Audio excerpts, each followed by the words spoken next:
Pep Guardiola is going back not 5 years, not 10 years, not even 15 years, but 20 years to reinvent his tactics once more. But why is he doing it all? How did the summer signings facilitate this shift? And how does his new tactic still keep Pep's belief at the centre of everything? I'm 𝗘𝗫𝗧𝗏𝗏, and this is the breakdown with FourFourTwo.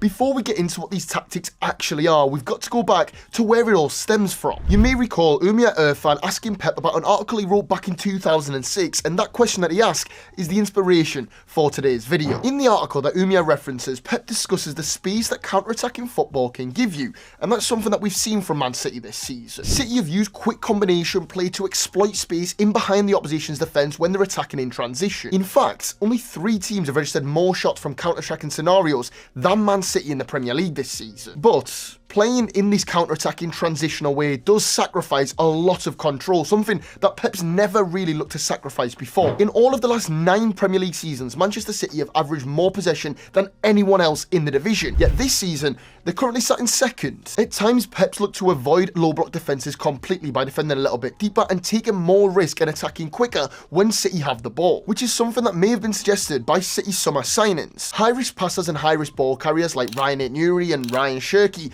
give us insight into what Pep's plans were going to be. Binning off complete control and minimal risk in favour of a little bit less control and a lot more risk. Now, don't get me wrong, Pep's not completely binning off trying to control games and dictate play, but he's making his control on his side more situational and more balanced in order to combat the current state of the Premier League. In the same article that Pep discusses counter-attacks creating space for you to play in, he also discusses movements to pull apart low blocks and then attack the space that your players create. In the article, there's a lot of emphasis on timing because Pep doesn't want his winger moving centrally to create wide space when 𝗕𝗏𝗴𝗍's still playing with the ball on the edge of his box. He wants everyone to move at the right time and in coordination with each other, so everyone's arriving onto the ball at the right time. Semenyo carries inside, which means Tonali and Lewis Hall both have to engage with him, but because Marmoush is already occupying Malick-Thiaw, Newcastle don't have the bodies to manage both Erling Haaland and Antoine Semenyo. So Haaland gets off Hall's shoulder, gets in behind, and then that means the Newcastle defence are dropping deep and reacting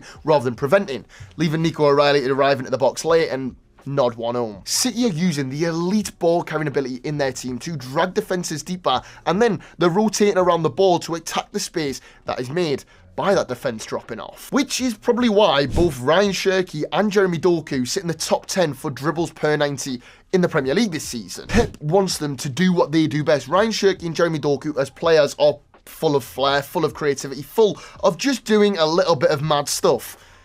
I can't think of a better word to describe it, and I think you'll agree, they do just do mad stuff. And Pep likes that because it facilitates his other plans for other players, like Erling Haaland. And again, that's no surprise when we look at City's recruitment over the last 8 months, because they've got so many players who can thrive in almost any type of space. Semenyo, he'll go in behind and he will thrive there. 𝗕𝗫𝗏𝗏𝗏 in tight spaces, there's not many players better than him in world football. And even Tierney Reindeers, get him driving into space, again, he's absolutely elite at it. So City can hurt you in pretty much any space you afford them. And Pep's absolutely loving it because he's utilising ball carrying, flair, individual quality, player autonomy, which is an important one for all you people who hated what happened with Jack Grealish. Pep's giving these players freedom on the pitch in their positions, like we've never seen it under him. 𝗕𝗏𝗏𝗏𝗏 carrying the ball out here causes Tonali, Joey Linton and Harvey Barnes to drop off.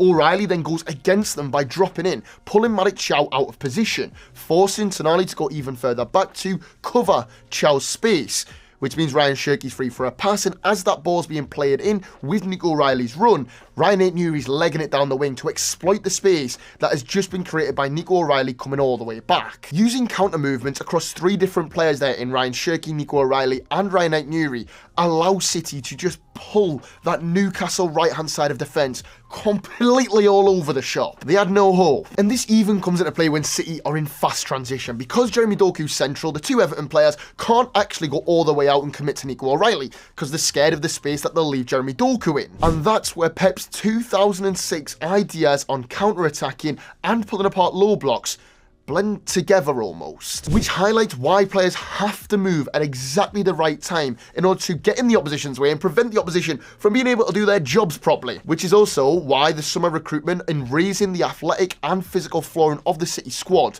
was so important. Technical excellence has been prioritised over physical attributes by Manchester City in the past, and that's fine when you control all thirds of the pitch. It really is. I mean, you're not really doing too much dueling, and practically all of the football is short passes, keeping it moving until space opens up and then slowly moving into it to penetrate the opposition. But with City sacrificing territorial dominance ever so slightly, they now need to be able to move into those spaces that they create a hell of a lot quicker, and also they're doing way more dueling. I mean, it does make sense. More attack means more defence. And we saw that against Newcastle. The momentum chart in that game is relatively even, and City only played 466 passes. Yes, I'm aware 466 passes is a lot for pretty much any other team, but for Pep, that's quite low in terms of Pep Guardiola, especially considering Man City out-duelled Newcastle in that game. They won 55% of all duels, ground and aerial, a sentence that even just 12 months ago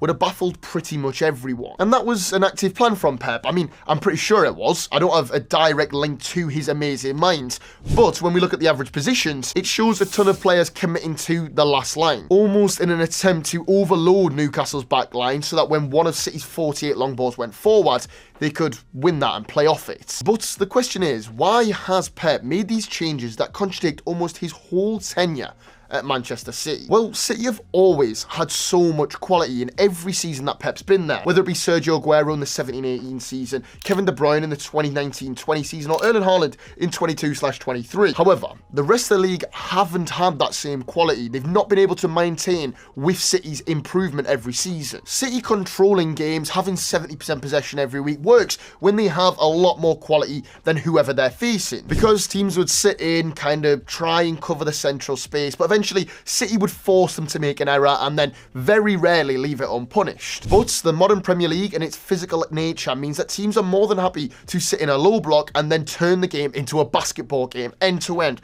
dueling every 2 minutes, long balls every 30 seconds, throw-ins every 4 minutes, which means that having that technical advantage becomes almost irrelevant in a sense, which City found out last season. Last season, away to Nottingham Forest, Man City had nearly 70% possession and completed just under 550 passes. Yet, due to Forest having the ability to overload their own box and sit in and cover central space for City to operate in and shoot in, Pep's side generated just 0.86 XG. And due to City being at a disadvantage in terms of athleticism, they struggled to deal with Forest's direct football, which is why things had to change. City were not going to go into this season and even get near Arsenal if they continue to try and just control games every single week with technical passers everywhere. Now, let's get this right. It's not wholesale changes. Pep hasn't thrown his whole philosophy out the window to play like 17-18 Burnley under Sean Dyche. We're still seeing him play with his wingers pretty locked in position at times during build-up to prevent the opposition being able to fully commit to overloading City's first phase, because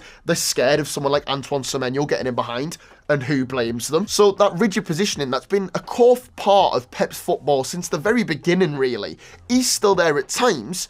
It's just more situational now. City have so many more ways to beat sides this season than they did last season, whether it be tiki-taka, long balls to Haaland, counter-attacking football, playing in wide 1v1s consistently. They can do so much. And it all comes back to an article Pep wrote in 2006. But will it be enough for them to win the Premier League?